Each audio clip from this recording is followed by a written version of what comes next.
ਸਾਰੇ ਦਰਸ਼ਕਾਂ ਨੂੰ ਜੈ ਮਸੀਹ ਦੀ। ਦੋਸਤੋ, ਤੁਸੀਂ ਵੇਖ ਰਹੇ ਹੋ ਆਪਣਾ ਮਨਪਸੰਦ ਪ੍ਰੋਗਰਾਮ ਦਿਸ਼ਾ ਪਰਿਵਰਤਨ। ਸਾਡੇ ਅੱਜ ਦੇ ਪ੍ਰੋਗਰਾਮ ਦੇ ਵਿੱਚ ਤੁਹਾਡਾ ਸਭਨਾਂ ਦਾ ਬਹੁਤ-ਬਹੁਤ ਸਵਾਗਤ ਹੈ।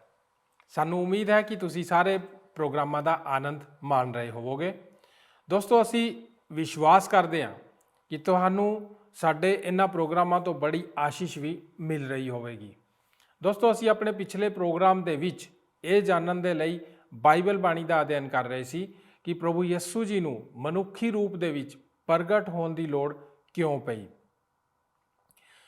ਅਸੀਂ ਜਾਣਿਆ ਕਿ ਇਹ ਇਸ ਲਈ ਹੋਇਆ ਕਿਉਂਕਿ ਪ੍ਰਭੂ ਯਿਸੂ ਮਸੀਹ ਆਪਣੇ ਵਿਸ਼ੇ ਪੁਰਾਣੇ ਨਿਯਮ ਦੇ ਵਿੱਚ ਨਬੀਆਂ ਦੁਆਰਾ ਕੀਤੀਆਂ ਗਈਆਂ ਭਵਿੱਖਬਾਣੀਆਂ ਨੂੰ ਪੂਰਾ ਕਰਨਾ ਚਾਹੁੰਦੇ ਸੀ।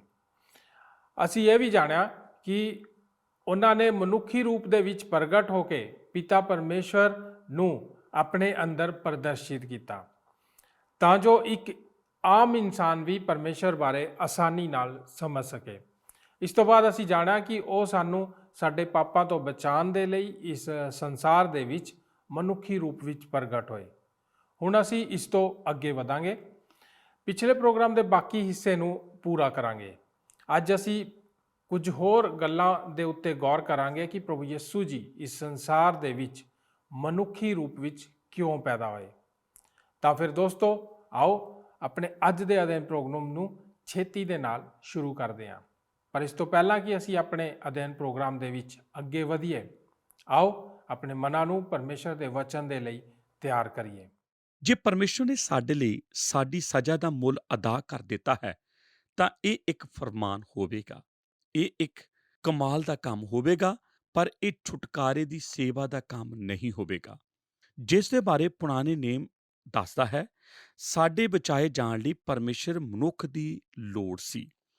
ਇੱਕ ਮਨੁੱਖ ਇਹ ਨਹੀਂ ਸੀ ਕਰ ਸਕਦਾ ਕਿਉਂਕਿ ਉਸ ਕੋਲ ਦੂਜੇ ਮਨੁੱਖ ਵਾਂਗ ਸ਼ਕਤੀ ਨਹੀਂ ਹੋਣੀ ਸੀ। ਅਤੇ ਇਸ ਪੌ ਵਿੱਚ ਜੇ ਪਰਮੇਸ਼ਰ ਇਹ ਕਰ ਰਿਹਾ ਹੈ ਤਾਂ ਸਾਡੇ ਨਾਲ ਅਤੇ ਮਨੁੱਖ ਜਾਤੀ ਨਾਲ ਇਕਸਾਰ ਹੋਣ ਤੋਂ ਬਿਨਾਂ ਪਰਮੇਸ਼ਰ ਇਹ ਨਹੀਂ ਸੀ ਕਰ ਸਕਦਾ।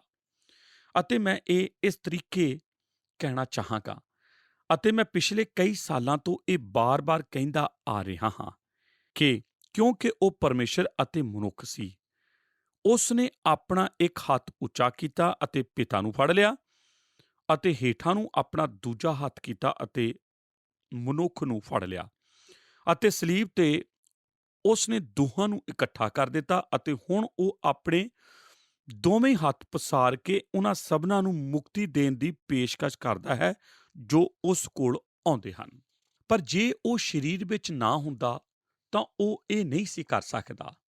ਸਾਨੂੰ ਲੋੜ ਸੀ ਕਿ ਯਿਸੂ ਸਾਡਾ ਮੁਕਤੀਦਾਤਾ ਬਣ ਕੇ ਆਵੇ। ਜੇ ਉਹ ਨਾ ਆਇਆ ਹੁੰਦਾ ਤਾਂ ਅਸੀਂ ਨਾਸ਼ ਹੋ ਜਾਣਾ ਸੀ। ਪਰਮੇਸ਼ਰ ਆਪਣੇ ਪੁੱਤਰ ਨੂੰ ਸਾਨੂੰ ਇੱਕ ਤੋਹਫੇ ਦੇ ਰੂਪ ਨਾ ਦਿੰਦਾ ਤਾਂ ਅਸੀਂ ਕਦੇ ਵੀ ਨਹੀਂ ਸੀ ਬਚਾਏ ਜਾ ਸਕਦੇ। ਕਲਵਰੀ ਸਲੀਬ ਉਸ ਵੱਡੇ ਮੁੱਲ ਨੂੰ ਅਦਾ ਕਰਨਾ ਅਤੇ ਅਸਲ ਵਿੱਚ ਇੱਕ ਕਟੋਲੇ ਦੀ ਕਹਾਣੀ ਹੈ। ਲੂਕਾ 19:10 ਵਿੱਚ ਯਿਸੂ ਕਹਿੰਦਾ ਹੈ, ਕਿਉਂ ਜੋ ਮਨੁੱਖ ਦਾ ਪੁੱਤਰ ਗਵਾਚਿਆ ਹੈ ਉਹਨੂੰ ਭਾਲਣ ਅਤੇ ਬਚਾਉਣ ਲਈ ਆਇਆ ਹੈ। ਯਹੂਨਾ ਬਪਤਿਸਮਾ ਦੇਣ ਵਾਲਾ ਇਸ ਗੱਲ ਨੂੰ ਸਮਝ ਗਿਆ ਜਦੋਂ ਇੱਕ ਦਿਨ ਯਿਸੂ ਨੂੰ ਆਪਣੀ ਵੱਲ ਆਉਂਦਾ ਵੇਖ ਕੇ ਉਸਨੇ ਕਿਹਾ, ਯਹੂਨਾ 1:29 ਵਚਨ, ਵੇਖੋ ਪਰਮੇਸ਼ਰ ਦਾ ਲੇਲਾ ਜਿਹੜਾ ਜਗਤ ਦਾ ਪਾਪ ਚੁੱਕ ਲੈ ਜਾਂਦਾ ਹੈ। ਪਲੂਸ ਨੇ ਇਸ ਬਾਰੇ ਇਫਸੀਆਂ ਵਿੱਚ ਲਿਖਿਆ ਜਦੋਂ ਉਸਨੇ ਕਿਹਾ, ਇਫਸੀਆਂ 1:7 ਵਚਨ, ਜਿਹਦੇ ਵਿੱਚ ਉਸ ਦੇ ਲਹੂ ਦੁਆਰਾ ਸਾਨੂੰ ਨਿਸਤਾਰਾ ਅਰਥਾਤ ਅਪਰਾਧਾਂ ਦੀ ਮਾਫੀ ਉਹਦੀ ਕਿਰਪਾ ਦੇ ਧਨ ਅਨੁਸਾਰ ਮਿਲਦੀ ਹੈ। ਮੇਰੇ ਦੋਸਤੋ, ਜੇ ਮਸੀਹ ਨਾ ਆਉਂਦਾ, ਮਨੁੱਖ ਜਾਤੀ ਦੀ ਦੌੜ ਸਿਰਫ ਨਿਰਾਸ਼ਾ ਭਰੀ ਇੱਕ ਲੰਮੀ ਅਤੇ ਆਸਹੀਣ ਸੰਦੀਪਕ ਰਾਤ ਤੱਕ ਹੁੰਦੀ। ਪਰ ਸਰਬ ਸ਼ਕਤੀਮਾਨ ਪਰਮੇਸ਼ਰ ਨੇ ਇਹ ਸਭ ਤੇ ਰੋਕ ਲਾ ਦਿੱਤੀ। ਉਸਨੇ ਸਾਡੇ ਮੁਕਤੀਦਾਤਾ ਯਿਸੂ ਨੂੰ ਭੇਜ ਕੇ ਪਾਪ ਦੇ ਇਸ ਚੱਕਰ ਨੂੰ ਖਤਮ ਕਰ ਦਿੱਤਾ। ਜੇ ਤੁਸੀਂ ਯਿਸੂ ਮਸੀਹ ਤੇ ਕਦੀ ਵਿਸ਼ਵਾਸ ਨਹੀਂ ਕੀਤਾ, ਇਹ ਕਹਿਣਾ ਸੱਚ ਹੋਵੇਗਾ ਕਿ ਉਸ ਨੂੰ ਜਾਣਨ ਤੋਂ ਬਿਨਾਂ ਤੁਸੀਂ ਪਰਮੇਸ਼ਰ ਨੂੰ ਨਹੀਂ ਜਾਣ ਸਕਦੇ ਅਤੇ ਉਸ ਨੂੰ ਕਬੂਲ ਕਰਨ ਤੋਂ ਬਿਨਾਂ ਤੁਹਾਨੂੰ ਮਾਫੀ ਨਹੀਂ ਮਿਲ ਸਕਦੀ। ਅਤੇ ਇਹ ਸੀ ਉਸ ਦੇ ਆਉਣ ਦਾ ਮਕਸਦ, ਸਾਨੂੰ ਸਾਡੇ ਪਾਪਾਂ ਤੋਂ ਮਾਫੀ ਦੇਣਾ। ਨੰਬਰ 4, ਸਾਡੀਆਂ ਦੁਰਬਲਤਾਈਆਂ ਵਿੱਚ ਸਾਡਾ ਹਮਦਰਦ ਬਣ ਲਈ। ਅਤੇ ਉਸ ਦੇ ਆਉਣ ਦਾ ਇੱਕ ਕਾਰਨ ਹੋਰ ਵੀ ਹੈ। ਯਿਸੂ ਪੁਰਾਣੇ ਨਿਯਮ ਦੀਆਂ ਭਵਿੱਖਬਾਣੀਆਂ ਨੂੰ ਪੂਰਾ ਕਰਨ ਲਈ ਆਇਆ। ਯਿਸੂ ਸਾਨੂੰ ਪਿਤਾ ਵਿਖਾਉਣ ਲਈ ਮਨੁੱਖ ਬਣਿਆ। ਯਿਸੂ ਸਾਨੂੰ ਸਾਡੇ ਪਾਪਾਂ ਤੋਂ ਬਚਾਉਣ ਲਈ ਮਨੁੱਖ ਬਣਿਆ। ਅਤੇ ਇਹ ਹੈ ਚੌਥੀ ਗੱਲ, ਯਿਸੂ ਸਾਡੀਆਂ ਦੁਰਬਲਤਾਈਆਂ ਵਿੱਚ ਸਾਡਾ ਹਮਦਰਦ ਬਣਨ ਲਈ ਮਨੁੱਖ ਬਣਿਆ। ਇਹ ਇੱਕ ਅਜਿਹੀ ਗੱਲ ਹੈ ਜੋ ਮੇਰੇ ਲਈ ਸੱਚਮੁੱਚ ਹੈਰਾਨੀ ਵਾਲੀ ਹੈ। ਅਤੇ ਤੁਸੀਂ ਕਹੋਗੇ, ਦੁਨੀਆ ਵਿੱਚੋਂ ਕਿੱਥੋਂ ਤੂੰ ਇਹ ਸਿਧਾਂਤ ਲੱਭ ਕੇ ਲਿਆਇਆ ਹੈ? ਇਹ ਲਗਭਗ ਧਰਮ ਵਿਰੋਧੀ ਜਾਪਦਾ ਹੈ ਕਿ ਯਿਸੂ ਸਾਡੀਆਂ ਦੁਰਬਲਤਾਈਆਂ ਨਾਲ ਇਕਸਾਰ ਹੋਣ ਲਈ ਹੇਠਾਂ ਆਵੇਗਾ। ਖੈਰ, ਮੈਂ ਇਸ ਸਿਧਾਂਤ ਨੂੰ ਨਹੀਂ ਬਣਾਇਆ, ਇਹ ਪਵਿੱਤਰ ਸ਼ਾਸਤਰ ਵਿੱਚ ਹੈ। ਇਬਰਾਨੀਆਂ ਦੀ ਪੱਤਰੀ 4 ਅਧਿਆਇ ਵਿੱਚ ਅਸੀਂ ਇਹਨਾਂ ਸ਼ਬਦਾਂ ਨੂੰ ਪੜ੍ਹਦੇ ਹਾਂ, 15 ਅਤੇ 16 ਐਤ। ਕਿਉਂ ਜੋ ਸਾਡਾ ਪ੍ਰਧਾਨ ਜਾਜਕ ਇਹੋ ਜਿਹਾ ਨਹੀਂ ਜੋ ਸਾਡੀਆਂ ਦੁਰਬਲਤਾਈਆਂ ਵਿੱਚ ਸਾਡਾ ਦਰਦੀ ਨਾ ਹੋ ਸਕੇ। ਉਹ ਸਾਡੀਆਂ ਦੁਰਬਲਤਾਈਆਂ ਵਿੱਚ ਸਾਡਾ ਹਮਦਰਦ ਬਣਨ ਲਈ ਆਇਆ। ਸਗੋਂ ਸਾਰੀਆਂ ਗੱਲਾਂ ਵਿੱਚ ਸਾਡੇ ਵਾਂਗੂ ਵਰਤਾਇਆ ਗਿਆ, ਪਰ ਉਹ ਪਾਪ ਤੋਂ ਰਹਿਤ ਰਿਹਾ। ਇਸ ਲਈ ਆਓ ਅਸੀਂ ਕਿਰਪਾ ਦੇ ਸਿਆਸਨ ਦੇ ਅੱਗੇ ਦਲੇਰੀ ਨਾਲ ਚੱਲੀਏ, ਭਾਈ ਅਸੀਂ ਦਇਆ ਪ੍ਰਾਪਤ ਕਰੀਏ ਅਤੇ ਉਹ ਕਿਰਪਾ ਪਾਈਏ ਜੋ ਵੇਲੇ ਸਿਰ ਸਾਡੀ ਸਹਾਇਤਾ ਕਰੇ। ਆਪਣੀਆਂ ਬਾਹਾਂ ਇਸ ਵਚਨ ਦੇ ਆਲੇ ਦੁਆਲੇ ਕਰ ਲਓ, ਖਾਸ ਕਰਕੇ ਸਾਲ ਦੇ ਇਸ ਸੀਜ਼ਨ ਜਾਂ ਰੁੱਤ ਵਿੱਚ। ਕੀ ਤੁਸੀਂ ਜਾਣਦੇ ਹੋ ਕਿ ਜੇ ਕੁਝ ਵੀ ਤੁਹਾਡੀ ਜ਼ਿੰਦਗੀ ਵਿੱਚ ਹੋ ਰਿਹਾ ਹੈ, ਉਸ ਨੂੰ ਤੁਸੀਂ ਯਿਸੂ ਕੋਲ ਲੈ ਕੇ ਕਿਉਂ ਜਾ ਸਕਦੇ ਹੋ ਅਤੇ ਜਾਣ ਸਕਦੇ ਹੋ ਕਿ ਉਹ ਤੁਹਾਨੂੰ ਜਾਣਦਾ ਹੈ ਅਤੇ ਸਮਝਦਾ ਹੈ? ਕਿਉਂਕਿ ਤੁਸੀਂ ਜਾਣਦੇ ਹੋ ਕਿ ਇੱਕ ਦਿਨ ਉਹ ਇੱਥੇ ਧਰਤੀ ਤੇ ਆਇਆ ਸੀ ਅਤੇ ਤੁਹਾਡੇ ਵਿੱਚ ਚੱਲਦਾ ਫਿਰਦਾ ਸੀ ਅਤੇ ਉਸ ਨੇ ਉਹ ਸਭ ਗੱਲਾਂ ਦਾ ਅਨੁਭਵ ਕੀਤਾ ਜਿਨ੍ਹਾਂ ਦਾ ਤੁਸੀਂ ਅਨੁਭਵ ਕੀਤਾ ਹੈ। ਅਤੇ ਪਵਿੱਤਰ ਵਚਨ ਕਹਿੰਦਾ ਹੈ, ਉਸ ਨੇ ਪਾਪ ਨੂੰ ਛੱਡ ਕੇ ਬਾਕੀ ਸਭਨਾਂ ਗੱਲਾਂ ਦਾ ਅਨੁਭਵ ਕੀਤਾ ਹੈ। ਕੁਝ ਧਰਮ ਸ਼ਾਸਤਰੀ ਇਸ ਬਾਰੇ ਬਹਿਸ ਕਰਨਾ ਪਸੰਦ ਕਰਦੇ ਹਨ ਅਤੇ ਕਹਿੰਦੇ ਹਨ, ਜੇ ਯਿਸੂ ਪਾਪ ਨਹੀਂ ਸੀ ਕਰ ਸਕਿਆ ਤੇ ਅਜਮਾਇਸ਼ ਨਹੀਂ ਸੀ ਹੋ ਸਕਦੀ ਅਤੇ ਪ੍ਰਤਿਆਵਾ ਨਹੀਂ ਸੀ ਹੋ ਸਕਦੇ। ਉਹ ਆਪਣੀ ਸੀਮਤ ਸਮਝ ਨਾਲ ਸਿਰਫ ਇੰਨਾ ਕੁਝ ਹੀ ਸਮਝ ਸਕੇ। ਪਰ ਇਸ ਲਈ ਇੱਕ ਪਲ ਵਾਸਤੇ ਸੋਚੋ, ਯਿਸੂ 3 ਘੰਟੇ ਜਾਂ 4 ਘੰਟਿਆਂ ਜਾਂ 5 ਘੰਟਿਆਂ ਤੱਕ ਨਹੀਂ ਪ੍ਰਤਿਆਇਆ ਗਿਆ। ਉਸ ਨੇ ਪ੍ਰਤਿਆਵੇ ਦਾ ਸਾਰਾ ਭਾਰ ਉਠਾਇਆ। ਯਿਸੂ ਸਿਰਫ ਥੋੜੇ ਸਮੇਂ ਲਈ ਹੀ ਨਹੀਂ ਪ੍ਰਤਿਆਇਆ ਗਿਆ, ਉਸ ਨੇ ਪ੍ਰਤਿਆਵੇ ਦੇ ਸਾਰੇ ਭਾਰ ਨੂੰ ਮਹਿਸੂਸ ਕੀਤਾ। ਯਿਸੂ ਉਹਨਾਂ ਖੇਤਰਾਂ ਵਿੱਚ ਅਜਮਾਇਆ ਅਤੇ ਪ੍ਰਤਿਆਇਆ ਗਿਆ ਜਿਨ੍ਹਾਂ ਨੂੰ ਤੁਸੀਂ ਸਮਝ ਨਹੀਂ ਸਕਦੇ। ਕਿਉਂਕਿ ਕੁਝ ਵੀ ਨਹੀਂ ਰੁਕਿਆ ਅਤੇ ਕਿਉਂਕਿ ਉਹ ਇਸ ਦੇ ਅੱਗੇ ਝੁਕਿਆ ਨਹੀਂ, ਉਸ ਨੇ ਇਸ ਦੀ ਸਾਰੀ ਤਾਕਤ ਨੂੰ ਮਹਿਸੂਸ ਕੀਤਾ ਅਤੇ ਉਹ ਤੁਹਾਨੂੰ ਉਸ ਤਰ੍ਹਾਂ ਸਮਝਾਉਂਦਾ ਹੈ ਜਿਵੇਂ ਹੋਰ ਕੋਈ ਨਹੀਂ ਸਮਝਾ ਸਕਦਾ। ਇਸ ਕਰਕੇ ਮੈਨੂੰ ਇਹ ਸ਼ਬਦ ਪਸੰਦ ਹੈ ਜੋ ਕ੍ਰਿਸਮਸ ਦੇ ਸਮੇਂ ਵਿੱਚ ਆਉਂਦਾ ਹੈ, ਜਦੋਂ ਅਸੀਂ ਕਹਿੰਦੇ ਹਾਂ, ਤੂੰ ਉਸ ਦਾ ਨਾਮ ਇਮਾਨੁਅਲ ਰੱਖਣਾ। ਅਤੇ ਇਮਾਨੁਅਲ ਦਾ ਅਰਥ ਹੈ ਪਰਮੇਸ਼ਰ ਸਾਡੇ ਸੰਗ। ਸਿਰਫ ਪਰਮੇਸ਼ਰ ਸਾਡੇ ਸੰਗ ਹੀ ਨਹੀਂ ਹੈ, ਪਰ ਪਰਮੇਸ਼ਰ ਸਾਡੇ ਵਿੱਚੋਂ ਇੱਕ ਹੈ। ਪਰਮੇਸ਼ਰ ਸਾਨੂੰ ਸਮਝਾਉਂਦਾ ਹੈ। ਪਰਮੇਸ਼ਰ ਸਾਡੇ ਸਾਰਿਆਂ ਦੇ ਦੁੱਖ ਅਤੇ ਸਾਡੀ ਉਦਾਸੀ ਵਿੱਚ ਦਾਖਲ ਹੋਇਆ ਹੈ। ਕ੍ਰਿਸਮਸ ਸੀਜ਼ਨ ਦੀ ਇੱਕ ਅਸੰਭਤਾ ਇਹ ਹੈ ਕਿ ਬਹੁਤ ਸਾਰੇ ਲੋਕ ਜਿਹੜੇ ਮਸੀਹ ਨੂੰ ਨਹੀਂ ਜਾਣਦੇ ਹਨ, ਇਸ ਸੀਜ਼ਨ ਨੂੰ ਨਿਰਾਸ਼ਾ ਅਤੇ ਨਿਰਉਤਸਾਹ ਪਾਉਂਦੇ ਹਨ, ਕਿਉਂਕਿ ਮਸੀਹ ਤੋਂ ਇਲਾਵਾ ਜੋ ਸਾਡੇ ਨਾਲ ਇਕਸਾਰ ਹੋ ਸਕਦਾ ਹੈ, ਵੇਲੇ ਸਿਰ ਅਸੀਂ ਕਿੱਥੋਂ ਸਹਾਇਤਾ ਪਾ ਸਕਦੇ ਹਾਂ? ਵਚਨ ਦਾ ਇਹ ਬੰਦ ਕਹਿੰਦਾ ਹੈ ਕਿ ਕਿਉਂਕਿ ਉਹ ਉਹੀ ਹੈ ਜੋ ਉਹ ਹੈ ਅਤੇ ਕਿਉਂਕਿ ਉਸ ਨੇ ਉਹ ਕੀਤਾ ਜੋ ਉਸ ਨੇ ਸਾਡੀਆਂ ਦੁਰਬਲਤਾਈਆਂ ਵਿੱਚ ਸਾਡੇ ਨਾਲ ਇਕਸਾਰ ਹੋਣ ਲਈ, ਸਾਡੇ ਵਰਗਾ ਬਣਨ ਲਈ ਕੀਤਾ। ਇਸ ਦਾ ਮਤਲਬ ਇਹ ਹੈ ਕਿ ਅਸੀਂ ਪ੍ਰਾਰਥਨਾ ਵਿੱਚ ਉਸ ਦੇ ਕੋਲ ਦਲੇਰੀ ਨਾਲ ਜਾ ਸਕਦੇ ਹਾਂ, ਇਹ ਜਾਣਦੇ ਹੋਏ ਕਿ ਉਸ ਨੂੰ ਪ੍ਰਾਰਥਨਾ ਕਰਦਿਆਂ ਸਾਨੂੰ ਜ਼ਰੂਰਤ ਵੇਲੇ ਸਾਡੀ ਮਦਦ ਕਰਨ ਲਈ ਉਸ ਦੀ ਕਿਰਪਾ ਮਿਲੇਗੀ। ਕੀ ਤੁਹਾਨੂੰ ਜ਼ਰੂਰਤ ਸਮੇਂ ਉਸ ਦੀ ਕਿਰਪਾ ਦੀ ਲੋੜ ਹੈ? ਹਾਂ, ਮੈਨੂੰ ਲੋੜ ਹੈ ਅਤੇ ਮੈਂ ਪਰਮੇਸ਼ਰ ਦਾ ਬਹੁਤ ਹੀ ਸ਼ੁਕਰਗੁਜ਼ਾਰ ਹਾਂ ਕਿ ਮੇਰਾ ਪ੍ਰਭੂ ਮੇਰੀ ਫਿਕਰ ਕਰਦਾ ਹੈ ਅਤੇ ਉਹ ਇੱਥੇ ਥੱਲੇ ਆਇਆ ਅਤੇ ਪਾਪ ਤੋਂ ਇਲਾਵਾ ਬਾਕੀ ਸਭਨਾਂ ਗੱਲਾਂ ਵਿੱਚ ਅਤੇ ਮੇਰੇ ਵਰਗਾ ਬਣਿਆ। ਆਪਣੀ ਕਿਤਾਬ ਵਿੱਚ ਦਿਸ ਇਜ਼ ਕ੍ਰਿਸਚੈਨਿਟੀ ਵਿੱਚ ਮੈਕਸੀ ਡੈਨਹਮ ਡਾਕਟਰ ਮੈਕਸਵੈਲ ਮਲਟਜ ਬਾਰੇ ਇੱਕ ਕਹਾਣੀ ਲਿਖਦਾ ਹੈ। ਇਹ ਇਸ ਕਿਸਮ ਦੇ ਪਿਆਰ ਬਾਰੇ ਇੱਕ ਅਨੂਠੀ ਕਹਾਣੀ ਹੈ ਡਾਕਟਰ ਮਲਟਜ਼ ਇੱਕ ਪਲਾਸਟਿਕ ਸਰਜਨ ਹੈ ਅਤੇ ਇੱਕ ਆਦਮੀ ਸੀ ਜਿਹੜਾ ਇੱਕ ਭਿਆਨਕ ਅੱਗ ਵਿੱਚੋਂ ਉਸ ਦੇ ਮਾਂ-ਬਾਪ ਨੂੰ ਬਚਾਉਣ ਦੀ ਕੋਸ਼ਿਸ਼ ਕਰਦਿਆਂ ਜ਼ਖਮੀ ਹੋ ਗਿਆ ਸੀ। ਉਸ ਦੇ ਬੁੱਢੇ ਮਾਂ-ਬਾਪ ਅੱਗ ਵਿੱਚ ਸੜ ਕੇ ਮਰ ਗਏ ਸਨ ਅਤੇ ਉਸ ਜਵਾਨ ਦੇ ਸਰੀਰ ਦੇ ਜ਼ਿਆਦਾਤਰ ਹਿੱਸੇ ਸੜ ਚੁੱਕੇ ਸਨ ਅਤੇ ਉਸ ਦਾ ਚਿਹਰਾ ਵਿਗੜ ਗਿਆ ਸੀ। ਉਸ ਨੇ ਸੋਚਿਆ ਕਿ ਕਿਉਂਕਿ ਉਹ ਉਸ ਦੇ ਮਾਂ-ਬਾਪ ਨੂੰ ਬਲਦੀ ਅੱਗ ਵਿੱਚੋਂ ਨਹੀਂ ਬਚਾ ਸਕਿਆ, ਇਸ ਲਈ ਜੋ ਉਸ ਦੇ ਨਾਲ ਹੋਇਆ, ਉਹ ਉਸ ਦੇ ਲਈ ਪਰਮੇਸ਼ਰ ਵੱਲੋਂ ਇੱਕ ਸਜ਼ਾ ਸੀ ਅਤੇ ਦੁੱਖ ਅਤੇ ਪੀੜਾ ਵਿੱਚ ਉਸ ਦੀ ਕਸ਼ਟਦਾਇਕ ਆਤਮਾ ਵਿੱਚ ਉਹ ਕਿਸੇ ਨੂੰ ਉਸ ਨੂੰ ਨਹੀਂ ਸੀ ਮਿਲਣ ਦਿੰਦਾ, ਸਗੋਂ ਆਪਣੀ ਪਤਨੀ ਨੂੰ ਵੀ। ਉਸ ਦੇ ਪਤਨੀ ਮਦਦ ਲਈ ਡਾਕਟਰ ਮਲਟਨ ਨੂੰ ਮਿਲ ਗਈ ਅਤੇ ਉਸ ਨੇ ਇਸ ਔਰਤ ਨੂੰ ਚਿੰਤਾ ਨਾ ਕਰਨ ਲਈ ਆਖਿਆ। ਉਸ ਨੇ ਕਿਹਾ, ਮੈਂ ਉਸ ਨੂੰ ਠੀਕ ਕਰ ਦਿਆਂਗਾ, ਮੈਂ ਉਸ ਦਾ ਚਿਹਰਾ ਠੀਕ ਕਰ ਦਿਆਂਗਾ, ਮੈਂ ਉਸ ਦੇ ਸਾਰੇ ਅੰਗ ਸਹੀ ਕਰ ਦਿਆਂਗਾ। ਅਤੇ ਉਸ ਦੀ ਪਤਨੀ ਨੇ ਕਿਹਾ, ਠੀਕ ਹੈ, ਪਰ ਉਸ ਨੇ ਕਿਸੇ ਦੀ ਵੀ ਮਦਦ ਲੈਣ ਤੋਂ ਇਨਕਾਰ ਕਰ ਦਿੱਤਾ। ਉਹ ਸਗੋਂ ਮੈਨੂੰ ਵੀ ਨਹੀਂ ਮਿਲਣਾ ਚਾਹੁੰਦਾ ਅਤੇ ਉਹ ਜਾਣਦੀ ਸੀ ਕਿ ਜੇ ਉਹ ਆਪਣੇ ਪਤੀ ਕੋਲ ਪਲਾਸਟਿਕ ਸਰਜਰੀ ਦੇ ਇਸ ਪ੍ਰਸਤਾਵ ਨਾਲ ਜਾਵੇਗੀ ਤਾਂ ਉਹ ਇਸ ਪ੍ਰਸਤਾਵ ਨੂੰ ਠੁਕਰਾ ਦੇਵੇਗਾ। ਖੈਰ, ਇਸ ਔਰਤ ਨੇ ਡਾਕਟਰ ਮਲਟਜ਼ ਨੂੰ ਫਿਰ ਮਿਲਣ ਲਈ ਬੁਲਾਇਆ ਅਤੇ ਉਸ ਨੇ ਉਹਨੂੰ ਪੁੱਛਿਆ ਕਿ ਤੂੰ ਫਿਰ ਕਿਉਂ ਆਈ ਹੈ, ਜਦਕਿ ਲੱਗਦਾ ਸੀ ਉਹਨਾਂ ਵਿਚਕਾਰ ਸਮੱਸਿਆ ਸੁਲਝ ਗਈ ਸੀ, ਕਿ ਕੁਝ ਵੀ ਨਹੀਂ ਸੀ ਜਾ ਸਕਦਾ। ਅਤੇ ਉਸ ਨੇ ਉਹਨੂੰ ਕਿਹਾ, ਮੈਂ ਚਾਹੁੰਦੀ ਹਾਂ ਤੂੰ ਮੇਰਾ ਵੀ ਚਿਹਰਾ ਵਿਗਾੜ ਦੇ ਤਾਂ ਕਿ ਮੈਂ ਵੀ ਉਸੇ ਵਰਗੀ ਹੋ ਜਾਵਾਂ। ਜੇ ਮੈਂ ਉਸ ਦੀ ਦਰਦ ਵਿੱਚ ਸਾਂਝੀ ਹੋ ਸਕਦੀ ਹਾਂ ਤਾਂ ਸ਼ਾਇਦ ਉਹ ਮੈਨੂੰ ਆਪਣੀ ਜ਼ਿੰਦਗੀ ਵਿੱਚ ਵੀ ਮੁੜ ਅਪਣਾ ਲਵੇ।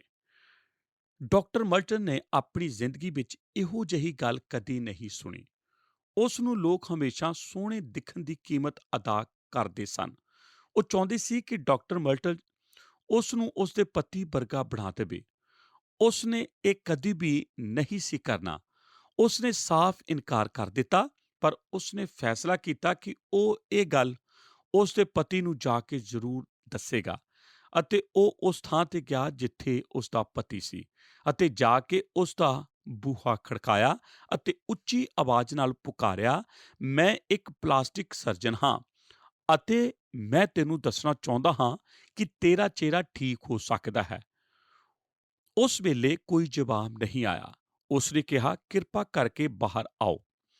ਫਿਰ ਕੋਈ ਜਵਾਬ ਨਹੀਂ ਸੀ।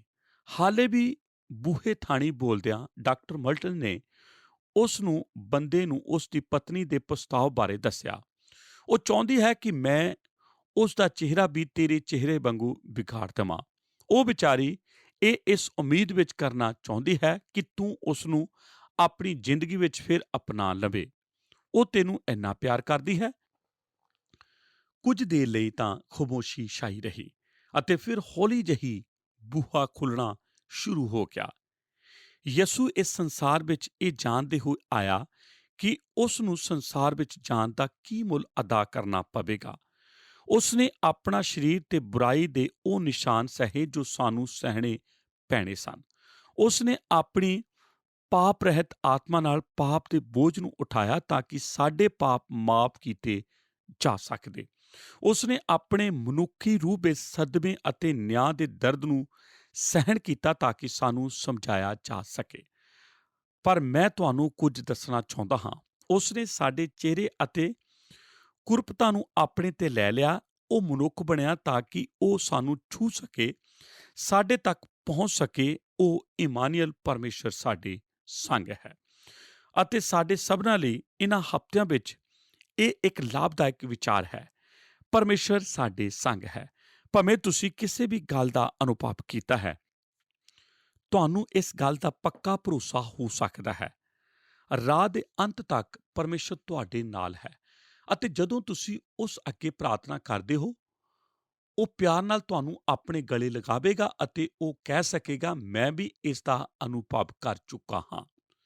ਨੰਬਰ 5, ਸਵਰਗ ਵਿੱਚ ਸਾਡੀ ਆਸ ਨੂੰ ਸੁਰੱਖਿਅਤ ਕਰਨ ਲਈ ਯਿਸੂ ਪੁਰਾਣੇ ਨਿਯਮ ਦੀਆਂ ਭਵਿੱਖਬਾਣੀਆਂ ਨੂੰ ਪੂਰਾ ਕਰਨ ਲਈ ਮਨੁੱਖ ਬਣਿਆ। ਉਹ ਸਾਨੂੰ ਪਿਤਾ ਵਿਖਾਉਣ ਲਈ ਮਨੁੱਖ ਬਣਿਆ। ਉਹ ਸਾਨੂੰ ਸਾਡੇ ਪਾਪਾਂ ਤੋਂ ਬਚਾਉਣ ਲਈ ਮਨੁੱਖ ਬਣਿਆ। ਉਹ ਸਾਡੀਆਂ ਦੁਰਬਲਤਾਈਆਂ ਵਿੱਚ ਸਾਡਾ ਹਮਦਰਦ ਬਣਨ ਲਈ ਮਨੁੱਖ ਬਣਿਆ ਅਤੇ ਅਖੀਰ ਵਿੱਚ ਉਹ ਸਵਰਗ ਵਿੱਚ ਸਾਡੀ ਆਸ ਨੂੰ ਸੁਰੱਖਿਅਤ ਕਰਨ ਲਈ ਮਨੁੱਖ ਬਣਿਆ। ਉਹ ਇਸ ਲਈ ਇਸ ਧਰਤੀ ਤੇ ਆਇਆ ਕਿ ਉਹ ਸਾਡੇ ਵਿੱਚੋਂ ਇੱਕ ਬਣ ਸਕੇ, ਤਾਂ ਕਿ ਉਹ ਸਾਨੂੰ ਉੱਪਰ ਲਿਜਾ ਕੇ ਸਾਨੂੰ ਉਹਨਾਂ ਵਿੱਚੋਂ ਇੱਕ ਬਣਾ ਸਕੇ। ਉਹ ਇਸ ਲਈ ਹੇਠਾਂ ਆਇਆ ਤਾਂ ਕਿ ਅਸੀਂ ਉਸ ਨਾਲ ਉੱਪਰ ਜਾ ਸਕੀਏ। ਇਹ ਬਹੁਤ ਸੌਖਾ ਹੈ ਕਿ ਨਹੀਂ? ਉਹ ਇਸ ਲਈ ਹੇਠਾਂ ਆਇਆ ਤਾਂ ਕਿ ਅਸੀਂ ਉਸ ਨਾਲ ਉੱਪਰ ਜਾ ਸਕੀਏ। ਕੁਲਸੀਆਂ 1:27 ਕਹਿੰਦਾ ਹੈ, ਸੋ ਇਹ ਮਸੀਹ ਤੁਹਾਡੇ ਵਿੱਚ ਪ੍ਰਤਾਪ ਦੀ ਆਸ ਹੈ। ਦੋਸਤੋ, ਮੈਂ ਇਹ ਇਸ ਤਰ੍ਹਾਂ ਕਹਾਂਗਾ, ਜਦੋਂ ਤੱਕ ਮਸੀਹ ਤੁਹਾਡੇ ਦਿਲ ਵਿੱਚ ਆ ਕੇ ਨਹੀਂ ਵੱਸਦਾ, ਤੁਸੀਂ ਸਵਰਗ ਦੇ ਯੋਗ ਨਹੀਂ ਹੋ। ਤੁਸੀਂ ਉੱਥੇ ਜਾ ਕੇ ਨਹੀਂ ਵੱਸ ਸਕਦੇ। ਸਿਰਫ ਇੱਕੋ ਹੀ ਤਰੀਕਾ ਹੈ ਜਿਸ ਨਾਲ ਤੁਸੀਂ ਸਵਰਗ ਵਿੱਚ ਜਾ ਸਕਦੇ ਹੋ, ਅਤੇ ਉਹ ਹੈ ਜੇ ਯਿਸੂ ਤੁਹਾਡੇ ਅੰਦਰ ਵੱਸਦਾ ਹੋਵੇ। ਉਹ ਤੁਹਾਨੂੰ ਸਵਰਗ ਵਿੱਚ ਜਾਣ ਦੇ ਯੋਗ ਬਣਾਉਂਦਾ ਹੈ। ਅਤੇ ਜਦੋਂ ਤੱਕ ਮਸੀਹ ਤੁਹਾਡੇ ਅੰਦਰ ਨਹੀਂ ਹੈ, ਤੁਸੀਂ ਸਵਰਗ ਵਿੱਚ ਨਹੀਂ ਜਾ ਸਕਦੇ। ਤੁਸੀਂ ਕਹੋਗੇ, ਇਹ ਤਾਂ ਧੱਕੇਸ਼ਾਹੀ ਹੈ, ਇਹ ਰਾਜਨੀਤਿਕ ਤੌਰ ਤੇ ਗਲਤ ਹੈ, ਪਰ ਮੈਨੂੰ ਕੋਈ ਪਰਵਾਹ ਨਹੀਂ ਹੈ, ਕਿਉਂਕਿ ਇਹ ਪਰਮੇਸ਼ਰ ਦੇ ਵਚਨ ਦੀ ਸੱਚਾਈ ਹੈ। ਮੈਂ ਕਿਸੇ ਨੂੰ ਨੀਵਾਂ ਵਿਖਾਉਣ ਦੀ ਕੋਸ਼ਿਸ਼ ਨਹੀਂ ਕਰ ਰਿਹਾ। ਮੈਂ ਸਿਰਫ ਉਹ ਹੀ ਜਾਣਦਾ ਹਾਂ ਜੋ ਪਰਮੇਸ਼ਰ ਦਾ ਵਚਨ ਕਹਿੰਦਾ ਹੈ, ਅਤੇ ਮੇਰੀ ਬਾਈਬਲ ਕਹਿੰਦੀ ਹੈ ਕਿ ਇਹ ਯਿਸੂ ਦੇ ਬੋਲ ਸਨ, ਰਾਹ ਅਤੇ ਸੱਚਾਈ ਅਤੇ ਜੀਵਨ ਮੈਂ ਹਾਂ। ਕੋਈ ਵੀ ਮੇਰੇ ਵਸੀਲੇ ਬਿਨਾਂ ਪਿਤਾ ਕੋਲ ਨਹੀਂ ਆਉਂਦਾ। ਪਰਮੇਸ਼ਰ ਵੱਲ ਨੂੰ ਹੋਰ ਕੋਈ ਰਾਹ ਨਹੀਂ ਜਾਂਦਾ। ਅਤੇ ਜਦੋਂ ਅਸੀਂ ਸਾਰੀ ਕਹਾਣੀ ਨੂੰ ਸਮਝ ਲੈਂਦੇ ਹਾਂ ਤਾਂ ਸਾਡੇ ਲਈ ਇਹ ਸਮਝਣਾ ਸੌਖਾ ਹੋ ਜਾਂਦਾ ਹੈ ਕਿ ਨਹੀਂ? ਇਹ ਪਰਮੇਸ਼ਰ ਦਾ ਵਿਚਾਰ ਹੈ, ਮੇਰਾ ਨਹੀਂ। ਅਤੇ ਪਰਮੇਸ਼ਰ ਕਹਿੰਦਾ ਹੈ, ਪਰਮੇਸ਼ਰ ਇਸ ਤਰੀਕੇ ਕੰਮ ਕਰਦਾ ਹੈ। ਤੁਸੀਂ ਯਿਸੂ ਕੋਲ ਆਉਣ ਰਾਹੀਂ ਪਰਮੇਸ਼ਰ ਕੋਲ ਆਉਂਦੇ ਹੋ, ਕਿਉਂਕਿ ਯਿਸੂ ਪਰਮੇਸ਼ਰ ਹੈ। ਯਿਸੂ ਪਰਮੇਸ਼ਰ ਦਾ ਪ੍ਰਕਾਸ਼ ਹੈ, ਅਤੇ ਯਿਸੂ ਹੀ ਹੈ ਜਿਸ ਨੇ ਮੇਰੇ ਅਤੇ ਤੁਹਾਡੇ ਪਾਪ ਦਾ ਮੁੱਲ ਅਦਾ ਕੀਤਾ ਹੈ। ਅਤੇ ਇੱਕ ਦਿਨ ਜੇ ਤੁਸੀਂ ਉਸ ਦੇ ਦੁਆਰਾ ਆਉਣ ਤੱਕ ਜਿਉਂਦੇ ਰਹੇ, ਅਸੀਂ ਤੁਰੀ ਦੀ ਆਵਾਜ਼ ਨੂੰ ਸੁਣਾਂਗੇ ਅਤੇ ਉਸ ਨਾਲ ਉੱਪਰ ਉਠਾਏ ਜਾਵਾਂਗੇ। ਅਤੇ ਜੇ ਅਸੀਂ ਉਸ ਦੇ ਆਉਣ ਤੋਂ ਪਹਿਲਾਂ ਮਰ ਵੀ ਗਏ, ਸਾਡਾ ਸਰੀਰ ਤਾਂ ਕਬਰ ਵਿੱਚ ਜਾਵੇਗਾ, ਪਰ ਸਾਡੀ ਆਤਮਾ ਉਸ ਦੇ ਨਾਲ ਹੋਵੇਗੀ।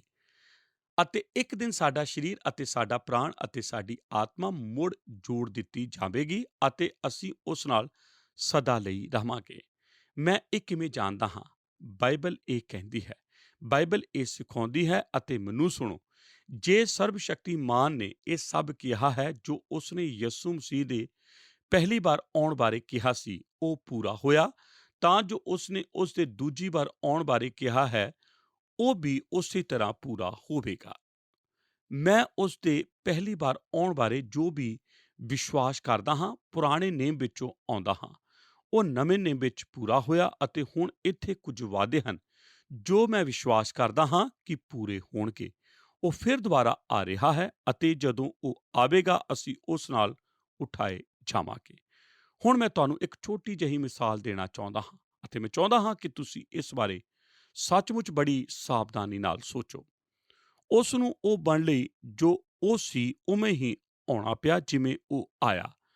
ਉਸ ਨੂੰ ਉਸ ਤਰ੍ਹਾਂ ਜੀਣ ਲਈ ਜਿਵੇਂ ਉਹ ਜੀਆ, ਉਹ ਬਣਨਾ ਪਿਆ ਜੋ ਉਹ ਸੀ। ਉਸ ਨੂੰ ਉਹ ਕਰਨ ਲਈ ਜੋ ਉਸਨੇ ਕੀਤਾ, ਉਸ ਤਰ੍ਹਾਂ ਜੀਉਣਾ ਪਿਆ ਜਿਵੇਂ ਉਹ ਜੀਆ। ਹੁਣ ਮੈਨੂੰ ਵਾਪਸ ਜਾ ਕੇ ਇਸ ਦੀ ਸੰਖੇਪ ਵਿੱਚ ਵਿਆਖਿਆ ਕਰਨ ਦਿਓ। ਉਸ ਨੂੰ ਉਹ ਬਣ ਲਈ ਜੋ ਉਹ ਸੀ, ਉਵੇਂ ਆਉਣਾ ਪਿਆ ਜਿਵੇਂ ਉਹ ਆਇਆ। ਪਰਮੇਸ਼ਰ ਅਤੇ ਮਨੁੱਖ ਦੋਵੇਂ। ਉਸ ਨੂੰ ਉਸ ਤਰ੍ਹਾਂ ਜਿਉਣ ਲਈ ਜਿਵੇਂ ਉਹ ਜੀਆ, ਉਹ ਬਣਨਾ ਪਿਆ ਜੋ ਉਹ ਸੀ। ਮਨੁੱਖ ਹੋਣ ਦੇ ਨਾਤੇ ਆਪਣੇ ਸਵਰਗੀ ਪਿਤਾ ਤੇ ਪੂਰੀ ਤਰ੍ਹਾਂ ਨਿਰਭਰ। ਉਸ ਨੂੰ ਉਸ ਤਰ੍ਹਾਂ ਜੀਣਾ ਪਿਆ ਜਿਵੇਂ ਉਹ ਜੀਆ, ਅਤੇ ਉਸ ਨੇ ਮੁਕੰਮਲ ਤੌਰ ਤੇ ਸੰਪੂਰਨ ਜੀਵਨ ਜੀਆ। ਉਹ ਕਰਨ ਲਈ ਜੋ ਉਸਨੇ ਕੀਤਾ, ਉਸਨੇ ਆਪਣੀ ਜ਼ਿੰਦਗੀ ਸਾਡੀ ਸੇਵਾ ਅਤੇ ਕੁਰਬਾਨੀ ਲਈ ਦੇ ਦਿੱਤੀ। ਹੁਣ ਆਓ ਅਸੀਂ ਇੱਕ ਵਾਰ ਫਿਰ ਵਾਪਸ ਚਲੀਏ। ਉਸ ਨੂੰ ਉਸ ਤਰ੍ਹਾਂ ਆਉਣਾ ਪਿਆ ਜਿਵੇਂ ਉਹ ਆਇਆ। ਕੁਵਾਰੀ ਤੋਂ ਜਨਮ ਲਿਆ, ਮਨੁੱਖ ਜਾਤੀ ਵਿੱਚ ਇੱਕ ਖਾਸ ਢੰਗ ਨਾਲ ਦਾਖਲ ਹੋਇਆ। ਉਸ ਨੂੰ ਉਹ ਬਣ ਲਈ ਜੋ ਉਹ ਸੀ, ਉਸ ਤਰ੍ਹਾਂ ਆਉਣਾ ਪਿਆ ਜਿਵੇਂ ਉਹ ਆਇਆ। ਜੇ ਉਹ ਆਮ ਤਰੀਕੇ ਨਾਲ ਆਉਂਦਾ, ਉਸ ਨੂੰ ਮਨੁੱਖ ਜਾਤੀ ਦਾ ਪਾਪੀ ਸੁਭਾਅ ਉੱਤਰਾਧਿਕਾਰ ਵਿੱਚ ਪ੍ਰਾਪਤ ਹੁੰਦਾ, ਪਰ ਉਹ ਬਣ ਲਈ ਉਵੇਂ ਹੀ ਆਇਆ ਜੋ ਉਹ ਸੀ। ਅਤੇ ਉਸ ਨੂੰ ਉਹ ਬਣਨਾ ਪਿਆ ਜੋ ਉਹ ਸੀ, ਪਰਮੇਸ਼ਰ ਦਾ ਪਾਪ ਰਹਿਤ ਉਸ ਤਰ੍ਹਾਂ ਜਿਉਣ ਲਈ ਜਿਵੇਂ ਉਹ ਜੀਆ, ਉਸਨੇ ਆਪਣਾ ਜੀਵਨ ਕਿਵੇਂ ਗੁਜ਼ਾਰਿਆ ਪਾਪ ਤੋਂ ਬਿਨਾਂ। ਉਹ ਪਰਮੇਸ਼ਰ ਦਾ ਸੰਪੂਰਨ ਪੁੱਤਰ ਸੀ ਅਤੇ ਉਸ ਨੂੰ ਉਹ ਕਰਨ ਲਈ ਜੋ ਉਸਨੇ ਕੀਤਾ ਉਸ ਤਰ੍ਹਾਂ ਜੀਵਨ ਗੁਜ਼ਾਰਨਾ ਪਿਆ ਜਿਵੇਂ ਉਸਨੇ ਆਪਣਾ ਜੀਵਨ ਗੁਜ਼ਾਰਿਆ। ਕਿਉਂਕਿ ਜੇ ਉਹ ਆਪਣੇ ਪ੍ਰਾਣ ਵਿੱਚ ਇੱਕ ਪਾਪ ਨਾਲ ਵੀ ਸਲੀਬ ਤੇ ਚੜ੍ਹਦਾ ਤਾਂ ਉਹ ਜਗਤ ਦਾ ਮੁਕਤੀਦਾਤਾ ਬਣਨ ਲਈ ਅਯੋਗ ਠਹਿਰਦਾ। ਇਸ ਲਈ ਉਸ ਨੂੰ ਉਹ ਬਣਨ ਲਈ ਜੋ ਉਹ ਸੀ ਉਸੇ ਤਰ੍ਹਾਂ ਆਉਣਾ ਪਿਆ ਜੋ ਉਹ ਸੀ। ਉਸ ਨੂੰ ਉਹ ਬਣਨ ਲਈ ਜੋ ਉਹ ਸੀ ਉਸੇ ਤਰ੍ਹਾਂ ਦਾ ਜੀਵਨ ਗੁਜ਼ਾਰਨਾ ਪਿਆ ਜਿਵੇਂ ਉਸ ਨੇ ਆਪਣਾ ਜੀਵਨ ਗੁਜ਼ਾਰਿਆ। ਅਤੇ ਉਸ ਨੂੰ ਉਹ ਕਰਨ ਲਈ ਜੋ ਉਸਨੇ ਕੀਤਾ ਉਸ ਤਰ੍ਹਾਂ ਦਾ ਜੀਵਨ ਗੁਜ਼ਾਰਨਾ ਪਿਆ ਜਿਵੇਂ ਉਸਨੇ ਗੁਜ਼ਾਰਿਆ। ਹਾਲੇਲੂਇਆ। ਉਹ ਮੇਰਾ ਮੁਕਤੀਦਾਤਾ ਅਤੇ ਮੇਰਾ ਪ੍ਰਭੂ ਹੈ। ਜਿਵੇਂ ਕਿ ਤੁਸੀਂ ਜਾਣਦੇ ਹੋ, ਮੈਨੂੰ ਕ੍ਰਿਸਮਸ ਦਾ ਸੀਜ਼ਨ ਜਾਂ ਰੁੱਤ ਬਹੁਤ ਪਸੰਦ ਹੈ। ਜਦੋਂ ਕ੍ਰਿਸਮਸ ਦੀ ਗੱਲ ਆਉਂਦੀ ਹੈ ਤਾਂ ਮੈਂ ਬਹੁਤ ਭਾਵੁਕ ਹੋ ਜਾਂਦਾ ਹਾਂ, ਪਰ ਮੈਂ ਨਹੀਂ ਚਾਹੁੰਦਾ ਕਿ ਅਸੀਂ ਇਸ ਦੀ ਚੌਂਕ ਵਿੱਚ ਖੁੱਭ ਜਾਈਏ ਅਤੇ ਇਸ ਦੀ ਸੱਚਾਈ ਤੋਂ ਖੁੰਝ ਜਾਈਏ। ਲੋਕ ਮੈਨੂੰ ਪੁੱਛਦੇ ਹਨ ਕਿ ਮੈਂ ਕ੍ਰਿਸਮਸ 'ਤੇ ਉਹ ਕਿਤਾਬ ਕਿਉਂ ਲਿਖੀ ਹੈ ਜਿਸ ਨੂੰ ਵਾਏ ਦਾ ਨੈਟੀਵਿਟ ਕਿਹਾ ਜਾਂਦਾ ਹੈ। ਮੈਂ ਕਹਿੰਦਾ ਹਾਂ, ਕਿਉਂਕਿ ਮੈਂ ਕ੍ਰਿਸਮਸ ਨੂੰ ਵਾਪਸ ਲੈਣਾ ਚਾਹੁੰਦਾ ਹਾਂ। ਕਿਉਂਕਿ ਕ੍ਰਿਸਮਸ ਦੀ ਕਹਾਣੀ ਜਿਵੇਂ ਇਹ ਅਸਲ ਵਿੱਚ ਲਿਖੀ ਗਈ ਸੀ, ਹੋਰ ਕਿਸੇ ਵੀ ਕਹਾਣੀ ਨਾਲੋਂ ਜ਼ਬਰਦਸਤ ਹੈ ਜੋ ਮੈਂ ਹੁਣ ਤੱਕ ਸੁਣੀ ਹੈ ਅਤੇ ਇਹ ਮਨੁੱਖ ਜਾਤੀ ਦੇ ਛੁਟਕਾਰੇ ਦੀ ਸੱਚਾਈ ਨਾਲ ਭਰੀ ਪਈ ਹੈ। ਕੀ ਤੁਸੀਂ ਇਸ ਬਾਰੇ ਉਤਸ਼ਾਹਿਤ ਨਹੀਂ ਹੋਣਾ ਚਾਹੋਗੇ? ਕਿਉਂਕਿ ਸਰਬ ਸ਼ਕਤੀਮਾਨ ਪਰਮੇਸ਼ਰ ਸਾਡੇ ਵਿੱਚ ਆਇਆ ਹੈ, ਉਹ ਸਾਡੇ ਵਰਗਾ ਬਣਿਆ ਅਤੇ ਅਸੀਂ ਉਸ ਨੂੰ ਆਸਾਨੀ ਨਾਲ ਲੈਂਦੇ ਹਾਂ। ਚਾਰਲੀ 10 ਸਾਲ ਦਾ ਸੀ। ਕ੍ਰਿਸਮਸ ਲਈ ਪੂਰਾ ਸਕੂਲ ਬਾਹਰ ਗਿਆ ਹੋਇਆ ਸੀ ਅਤੇ ਪਰਿਵਾਰ ਨੂੰ ਸ਼ਹਿਰ ਤੋਂ ਬਾਹਰ ਜਾ ਕੇ ਛੁੱਟੀਆਂ ਗੁਜ਼ਾਰਨ ਦਾ ਫੈਸਲਾ ਕੀਤਾ। ਉਹ ਬਰਫ਼ ਨਾਲ ਢੱਕੀਆਂ ਪਹਾੜੀਆਂ ਨੂੰ ਵੇਖ ਕੇ ਬਹੁਤ ਖੁਸ਼ ਸੀ। ਉਸ ਦੀ ਮਾਂ ਨੇ ਉਸ ਨੂੰ ਕਾਰ ਚਲਾਉਣ ਦਾ ਨਿਯੋਤਾ ਦਿੱਤਾ ਅਤੇ ਉਸ ਨੇ ਇਹ ਝੱਟ ਕਬੂਲ ਕਰ ਲਿਆ ਅਤੇ ਉਹ ਕਾਰ ਨੂੰ ਟੇਢੀ ਮੇਢੀ ਸੜਕ ਤੇ ਸਰਕਾਉਣ ਲੱਗੇ। ਕਾਰ ਦੇ ਪਹੀਏ ਬਰਫ਼ ਨੂੰ ਚੀਰਦੇ ਜਾ ਰਹੇ ਸਨ ਜਦੋਂ ਮੁੰਡਾ ਬਾਰੀ ਵਿੱਚੋਂ ਬਾਹਰ ਝਾਕ ਰਿਹਾ ਸੀ। ਮਾਂ ਥੋੜ੍ਹੀ ਜਿਹੀ ਚਿੰਤਤ ਸੀ। ਉਹ ਦੱਸ ਸਕਦੀ ਸੀ ਕਿ ਇਹ ਆਮ ਤੂਫਾਨ ਨਾਲੋਂ ਵੱਧ ਕੇ ਸੀ। ਭਾਰੀ ਬਰਫ਼ਬਾਰੀ ਹੋਣ ਲੱਗੀ, ਦਿਸਣਾ ਵੀ ਘੱਟ ਹੋ ਗਿਆ। ਉਸ ਨੇ ਇੱਕ ਟੇਢਾ ਜਿਹਾ ਮੋੜ ਮੁੜਿਆ ਅਤੇ ਕਾਰ ਟੇਢੀ ਹੋ ਗਈ ਅਤੇ ਇਹ ਤਦ ਤੱਕ ਨਹੀਂ ਰੁਕੀ ਜਦ ਤੱਕ ਕਿ ਇਹ ਇੱਕ ਖਾਸ ਖਾਈ ਵਿੱਚ ਨਹੀਂ ਡਿੱਗੀ। ਉਸ ਨੇ ਕਾਰ ਖਾਈ ਵਿੱਚੋਂ ਬਾਹਰ ਕੱਢਣ ਦੀ ਕੋਸ਼ਿਸ਼ ਕੀਤੀ ਪਰ ਉਹ ਇਸ ਨੂੰ ਬਾਹਰ ਨਾ ਕੱਢ ਸਕੀ। ਛੋਟੇ ਜਿਹੇ ਚਾਰਲੀ ਨੇ ਧੱਕਾ ਲਾਇਆ, ਉਸਨੇ ਜ਼ੋਰ ਲਾਇਆ ਪਰ ਉਹ ਆਪ ਵੀ ਥੱਲੇ ਜਾ ਰਹੇ ਸਨ। ਉਹ ਸੱਚਮੁੱਚ ਫਸ ਗਏ ਸਨ ਅਤੇ ਉਹਨਾਂ ਨੂੰ ਮਦਦ ਦੀ ਲੋੜ ਸੀ। ਸੜਕ ਤੋਂ ਥੋੜ੍ਹੇ ਜਿਹਾ ਦੂਰ ਇੱਕ ਘਰ ਸੀ ਅਤੇ ਉਹ ਉੱਥੇ ਗਏ ਅਤੇ ਜਾ ਕੇ ਬੂਹਾ ਖੜਕਾਇਆ। ਔਰਤ ਨੇ ਉਹਨਾਂ ਨੂੰ ਕਿਹਾ, ਬੇਸ਼ੱਕ ਤੁਸੀਂ ਅੰਦਰ ਆ ਸਕਦੇ ਹੋ, ਕਿਰਪਾ ਕਰਕੇ ਅੰਦਰ ਆਓ ਅਤੇ ਅੱਗ ਸੇਕ ਲਓ। ਫੋਨ ਤੁਹਾਡਾ ਹੈ, ਤੁਸੀਂ ਚਾਹੋ ਤਾਂ ਇਸ ਨੂੰ ਵਰਤ ਸਕਦੇ ਹੋ। ਉਸ ਨੇ ਉਹਨਾਂ ਨੂੰ ਚਾਹ ਪਿਆਈ ਅਤੇ ਬਿਸਕੁਟ ਖਵਾਏ ਅਤੇ ਉਹਨਾਂ ਨੂੰ ਤਦ ਤੱਕ ਠਹਿਰਨ ਲਈ ਕਿਹਾ ਜਦੋਂ ਤੱਕ ਕੋਈ ਮਦਦ ਨਹੀਂ ਆ ਜਾਂਦੀ। ਇੱਕ ਸਧਾਰਨ ਘਟਨਾ, ਉਸ ਔਰਤ ਨੂੰ ਸੁਝਾ ਨਾ ਦਿਓ ਜਿਸ ਨੇ ਉਹ ਬੂਹਾ ਖੋਲ੍ਹਿਆ। ਉਹ ਉਸ ਦਿਨ ਨੂੰ ਕਦੀ ਨਹੀਂ ਭੁੱਲੀ। ਉਸ ਨੇ ਇਹ ਕਹਾਣੀ 1000 ਵਾਰ ਸੁਣਾਈ ਹੈ ਅਤੇ ਉਸ 'ਤੇ ਕੌਣ ਦੋਸ਼ ਲਾ ਸਕਦਾ ਸੀ? ਇਹ ਅਕਸਰ ਨਹੀਂ ਹੁੰਦਾ ਕਿ ਕੋਈ ਸ਼ਾਹੀ ਬੰਦਾ ਤੁਹਾਡੀ ਡਿਊਟੀ ਵਿੱਚ ਆਵੇ, ਕਿਉਂਕਿ ਉਹ ਦੋ ਮੁਸਾਫਿਰ ਜੋ ਰਸਤੇ ਵਿੱਚ ਅੜ ਗਏ ਸਨ, ਰਾਣੀ ਇਲਿਜ਼ਬeth ਅਤੇ ਉਸ ਦੇ 10 ਸਾਲ ਦੇ ਮੁੰਡੇ ਪ੍ਰਿੰਸ ਚਾਰਲਸ ਤੋਂ ਘੱਟ ਨਹੀਂ ਸਨ। ਮੈਂ ਉਸ ਦਿਨ ਨੂੰ ਨਹੀਂ ਭੁੱਲਾਂਗਾ। ਕੀ ਤੁਸੀਂ ਭੁੱਲੋਗੇ? ਪਰ ਮੈਂ ਤੁਹਾਨੂੰ ਇਸ ਤੋਂ ਵੀ ਅਦਭੁਤ ਕੁਝ ਦੱਸਣਾ ਚਾਹੁੰਦਾ ਹਾਂ। ਕ੍ਰਿਸਮਸ ਦਾ ਸੰਦੇਸ਼ ਇਹ ਹੈ, ਸਾਡੀਆਂ ਗਲੀਆਂ ਵਿੱਚ ਸ਼ਾਹੀ ਖਾਨਦਾਨ ਆਪ ਚੱਲ ਕੇ ਆਇਆ। ਸਵਰਗ ਦੇ ਰਾਜਕੁਮਾਰ ਨੇ ਸਾਡੇ ਬੂਹੇ ਤੇ ਦਸਤਕ ਦਿੱਤੀ ਅਤੇ ਪਰਮੇਸ਼ਰ ਸਾਡੇ ਗੁਆਂਢ ਵਿੱਚ ਆਇਆ ਅਤੇ ਤੁਸੀਂ ਅੱਜ ਉਸ ਦੇ ਦਿਲ ਵਿੱਚ ਹੋ। ਉਹ ਤੁਹਾਡੇ ਗੁਆਂਢ ਵਿੱਚ ਆਇਆ, ਉਹ ਸਾਡੇ ਵਿੱਚੋਂ ਇੱਕ ਹੈ। ਉਹ ਉੱਥੇ ਹੈ। ਸਰਬ ਸ਼ਕਤੀਮਾਨ ਪਰਮੇਸ਼ਰ ਇੱਥੇ ਹੈ।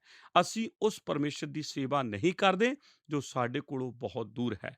ਅਸੀਂ ਉਸ ਪਰਮੇਸ਼ਰ ਦੀ ਸੇਵਾ ਕਰਦੇ ਹਾਂ ਜੋ ਸਾਡੇ ਨੇੜੇ ਹੈ, ਕਿਉਂਕਿ ਉਹ ਸਾਡੇ ਸੰਗ ਰਹਿੰਦਾ ਹੈ। ਉਹ ਸਾਡਾ ਮੁਕਤੀਦਾਤਾ ਹੈ ਅਤੇ ਇਹ ਹੈ ਕ੍ਰਿਸਮਸ। ਪਿਆਰੇ ਦਰਸ਼ਕੋ, ਅਸੀਂ ਤੁਹਾਡਾ ਸਭਨਾਂ ਦਾ ਬਹੁਤ-ਬਹੁਤ ਧੰਨਵਾਦ ਕਰਦੇ ਹਾਂ ਕਿ ਤੁਸੀਂ ਸਾਡੇ ਨਾਲ ਇਸ ਪ੍ਰੋਗਰਾਮ ਦੇ ਵਿੱਚ ਆਪਣਾ ਕੀਮਤੀ ਸਮਾਂ ਕੱਢ ਕੇ ਸ਼ਾਮਿਲ ਹੋਏ ਹੋ ਅਤੇ ਸਾਡੇ ਨਾਲ ਇਸ ਪ੍ਰੋਗਰਾਮ ਦੇ ਅਖੀਰ ਤੱਕ ਬਣੇ ਹੋਏ ਹੋ। ਦੋਸਤੋ, ਅੱਜ ਅਸੀਂ ਪ੍ਰਭੂ ਯਿਸੂ ਮਸੀਹ ਜੀ ਦੇ ਬਾਰੇ, ਉਹਨਾਂ ਦੇ ਮਨੁੱਖੀ ਰੂਪ ਵਿੱਚ ਪੈਦਾ ਹੋਣ ਬਾਰੇ ਆਪਣੇ ਬਾਕੀ ਦੇ ਹਿੱਸੇ ਦਾ ਅਧਿਐਨ ਕਰ ਰਹੇ ਸੀ। ਅੱਜ ਅਸੀਂ ਜਾਣ ਰਹੇ ਸੀ ਕਿ ਪ੍ਰਭੂ ਯਿਸੂ ਜੀ ਸਾਡੇ ਪਾਪਾਂ ਤੋਂ ਮੁਕਤੀ ਦੇਣ ਦੇ ਲਈ ਇਸ ਧਰਤੀ ਦੇ ਉੱਤੇ ਮਨੁੱਖੀ ਰੂਪ ਵਿੱਚ ਪੈਦਾ ਹੋਏ। ਪ੍ਰਭੂ ਯਿਸੂ ਜੀ ਨੂੰ ਮਨੁੱਖੀ ਰੂਪ ਦੇ ਵਿੱਚ ਆਉਣਾ ਇਸ ਕਰਕੇ ਵੀ ਜ਼ਰੂਰੀ ਸੀ ਕਿਉਂਕਿ ਮਨੁੱਖ ਅਤੇ ਪਰਮੇਸ਼ਵਰ ਦੇ ਵਿੱਚ ਪਾਪ ਦੀ ਇੱਕ ਬਹੁਤ ਵੱਡੀ ਖਾਈ ਹੈ। ਇਸ ਨੂੰ ਸਿਰਫ ਪ੍ਰਭੂ ਯਿਸੂ ਮਸੀਹ ਜੀ ਹੀ ਭਰ ਸਕਦੇ ਸੀ। ਫਿਰ ਅਸੀਂ ਜਾਣਿਆ ਕਿ ਪ੍ਰਭੂ ਯਿਸੂ ਜੀ ਇਸ ਲਈ ਮਨੁੱਖ ਰੂਪ ਦੇ ਵਿੱਚ ਪੈਦਾ ਹੋਏ ਕਿਉਂਕਿ ਉਹ ਸਾਡੀਆਂ ਦੁਰਬਲਤਾਈਆਂ ਅਤੇ ਕਮਜ਼ੋਰੀਆਂ ਦੇ ਵਿੱਚ ਸਾਡਾ ਹਮਦਰਦ ਬਣਨਾ ਚਾਹੁੰਦੇ ਸੀ। ਪ੍ਰਭੂ ਯਿਸੂ ਜੀ ਇਸ ਧਰਤੀ ਤੇ ਪ੍ਰਗਟ ਹੋਏ ਅਤੇ ਸਾਡੇ ਵਾਂਗ ਉਹਨਾਂ ਨੇ ਦੁੱਖ ਸੁੱਖ ਝੱਲੇ। ਉਹਨਾਂ ਨੇ ਪਰਤਾਵਿਆਂ ਦਾ ਸਾਹਮਣਾ ਕੀਤਾ। ਪਾਪ ਦੇ ਇਲਾਵਾ ਉਹਨਾਂ ਨੇ ਉਹ ਸਭ ਕੁਝ ਭੋਗਿਆ ਜੋ ਕਿ ਅਸੀਂ ਆਪਣੇ ਜੀਵਨ ਦੇ ਵਿੱਚ ਅਨੁਭਵ ਕਰਦੇ ਹਾਂ। ਇਸ ਤਰ੍ਹਾਂ ਪ੍ਰਭੂ ਯਿਸੂ ਜੀ ਸਾਡੀ ਦੁਰਬਲਤਾ ਨੂੰ ਅਤੇ ਕਮਜ਼ੋਰੀਆਂ ਨੂੰ ਬਹੁਤ ਅੱਛੀ ਤਰ੍ਹਾਂ ਸਮਝਦੇ ਹਨ। ਉਹ ਸਾਡੀ ਫਿਕਰ ਕਰਦੇ ਹਨ। ਇਸ ਤੋਂ ਬਾਅਦ ਅਸੀਂ ਸਿੱਖਿਆ ਕਿ ਪ੍ਰਭੂ ਯਿਸੂ ਜੀ ਨੇ ਮਨੁੱਖੀ ਰੂਪ ਵਿੱਚ ਇਸ ਕਰਕੇ ਜਨਮ ਲਿਆ ਤਾਂ ਜੋ ਉਹ ਸਵਰਗ ਦੇ ਵਿੱਚ ਸਾਡੀ ਆਸ ਨੂੰ ਸੁਰੱਖਿਅਤ ਰੱਖ ਸਕਣ। ਉਮੀਦ ਹੈ ਕਿ ਤੁਹਾਨੂੰ ਸਾਡਾ ਅੱਜ ਦਾ ਪ੍ਰੋਗਰਾਮ ਚੰਗਾ ਲੱਗਿਆ ਹੋਵੇਗਾ। ਹੁਣ ਅਸੀਂ ਆਪਣੇ ਪ੍ਰੋਗਰਾਮ ਨੂੰ ਇੱਥੇ ਹੀ ਸਮਾਪਤ ਕਰਦੇ ਹਾਂ। ਅਗਲੇ ਪ੍ਰੋਗਰਾਮ ਦੇ ਵਿੱਚ ਫੇਰ ਮੁਲਾਕਾਤ ਕਰਾਂਗੇ। ਆਓ ਪ੍ਰਾਰਥਨਾ ਕਰੀਏ। ਸਾਡੇ ਅਨੁਗ੍ਰਹਿਕਾਰੀ ਦਿਆਲੂ ਪਰਮੇਸ਼ਰ, ਪ੍ਰਭੂ ਯਿਸੂ ਜੀ ਦੇ ਨਾਂ 'ਚ ਤੁਹਾਡਾ ਧੰਨਵਾਦ ਕਰਦੇ ਹਾਂ। ਪ੍ਰਭੂ ਜੀ, ਅੱਜ ਤੁਸੀਂ ਸਾਨੂੰ ਇਹਨਾਂ ਗੱਲਾਂ ਨੂੰ ਸਿਖਾਇਆ ਕਿ ਪ੍ਰਭੂ ਯਿਸੂ ਮਸੀਹ ਜੀ ਮਨੁੱਖੀ ਰੂਪ ਵਿੱਚ ਕਿਉਂ ਪ੍ਰਗਟ ਹੋਏ।